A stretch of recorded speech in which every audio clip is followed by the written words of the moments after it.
अस्सलाम वालेकुम दोस्तों। आज मैं आपके सामने हाजिर और नाजिल हुआ हूँ हिंदी का। देखिए क्वेश्चन लेकर। हिंदी का पेपर आपका नजदीक है और हिंदी के पेपर में आप इसको हल्के में मत लीजिएगा, बहुत से बच्चों का छूट जाता है। देखिए जयशंकर प्रसाद, सबसे पहले ऊपर आप कोटेशन 2 लाइन का लिखोगे, जैसे पोएम में नहीं लिखा जाता है, पोएम की तरह, कविता की तरह। इम्प्रेस, एग्जामिनर को इम्प्रेस कर दो, डेट्स इट। नंबर आपको भरपूर मिलेगा। हेडिंग वगैरह अच्छी डाल दीजिए, डेट्स इट। 10th है क्या? 10th means nothing. Now Jaishankar पे अगर आ गया जीवन परिचय तो लिखोगे जयशंकर काशी में जन्मे, बढ़ा दिया हिंदी का मान, महान नाटककार बन गए लिखकर ध्रुव स्वामी महान। उसके बाद आप नीचे लिखिएगा जीवन परिचय में, पहले आप खाना बनाइएगा, उसके अंदर लिखिएगा नाम जयशंकर प्रसाद, उसके बाद लिखोगे जन्म 1889 ईस्वी 1889, जन्म स्थान काशी में, पिता का नाम देवी प्रसाद, शिक्षा अंग्रेजी, फारसी, उर्दू, संस्कृत। इतनी भाषा आती थी, 4 भाषा, अंग्रेजी भी, फारसी भी, उर्दू भी, संस्कृत भी। भाषा विचारात्मक थी और मृत्यु 15 नवंबर 1937 को हो गई। यानी 37 ये 11 ये, यानी कि 48 साल की जिए बस। नाटक में कौन कौन सा था इनका? चंद्रगुप्त, स्कंदगुप्त है, उसके बाद जो है काव्य में आंसू, कामायनी, झरना है, उसके अलावा कहानी में आंधी, इंद्रजाल, उपन्यास में तितली, इरावती और कंकाल। ये 3 थे, तितली, इरावती और कंकाल। नीचे लिख दीजिएगा कि भाई जयशंकर प्रसाद का जन्म सन 1889 ईस्वी में काशी में हुआ था। इनके पिता का नाम देवी प्रसाद था। इनकी शिक्षा जो है अंग्रेजी में हुई, फारसी, उर्दू, संस्कृत का ज्ञान इनको बहुत अच्छा था। भाषा इनकी विचारात्मक थी और इन्होंने कई नाटक लिखे जिसमें चंद्रगुप्त, स्कंदगुप्त, अजातशत्रु बहुत ही इनके प्रसिद्ध नाटक थे।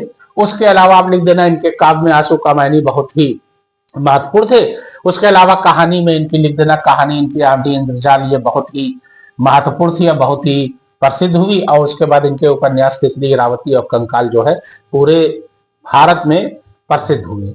उसके बाद इनकी प्रमुख रचना में देखिए 2 नंबर अलग से मिलेगा। 5 नंबर का आता है, 3 नंबर तो जीवन परिचय, 2 नंबर प्रमुख रचना पर ध्रुव स्वामी, और उसके बारे में लिखना पड़ेगा। ध्रुव स्वामी इनकी फेमस है, जैसा हमने बताया ना, लिखकर ध्रुव स्वामी महान, यानी ध्रुव स्वामी लिखकर महान हो गए थे। ध्रुव स्वामी के बारे में लिखोगे यह नाटक गुप्त काल की पृष्ठभूमि पर आधारित है, गुप्त काल पर। यह नाटक नारी की मन की व्यथा को प्रकट करता है, यानी नारी के बारे में बताता है कि नारी के मन में क्या था।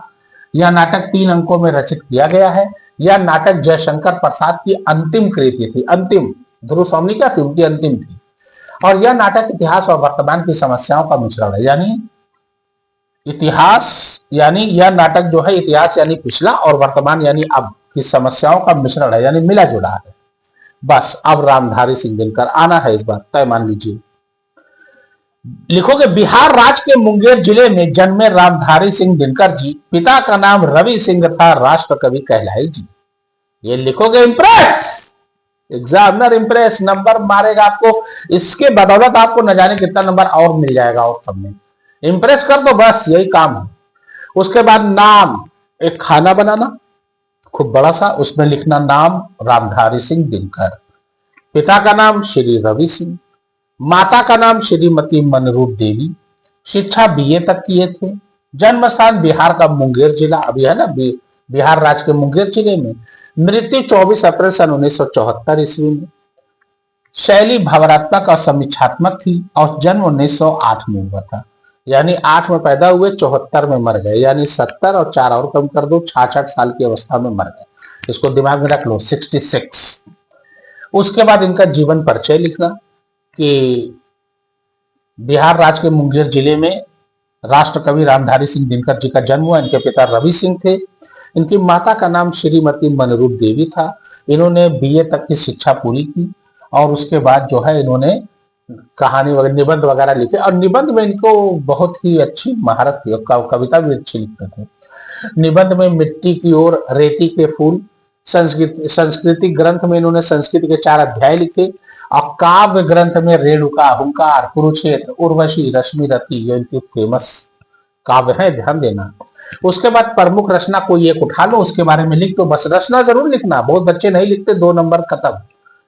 खड़ी रचना में 2-3 ठो लिख देंगे कि भाई रेणुका, हुंकार, कुरुक्षेत्र, उर्वशी, तब भी आपको 1 ही नंबर मिलेगा।